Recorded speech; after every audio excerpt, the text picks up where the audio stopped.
வந்து chocolate cubes எடுத்துருக்கேன். இது வந்து குக்கிங் சாக்லேட் தான். ஸோ இது வந்து milk chocolate. Milk choco chocolate.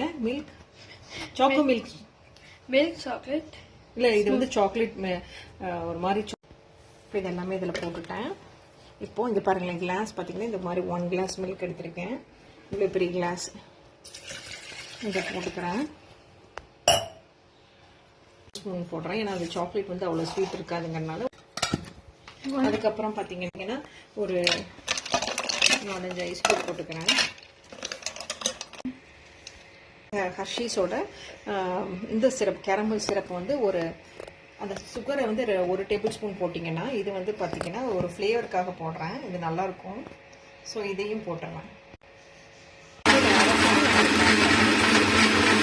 போகிறேன். இதை நான் ஒரு இதில் ஊற்றிருக்கேன். இதை நீட்டாக ஒரு இதில் வச்சு காட்டுறேன் உங்களுக்கு. அப்படியே வந்து டெக்கரேஷனுக்காக லைட்டாக இந்த மாதிரி போடுறேன். உங்களுக்கு என்ன வேணுமோ அந்த மாதிரி ஃப்ளேவரில் போட்டுக்கலாம். என்னோட மில்க் ஷேக் ரெடி.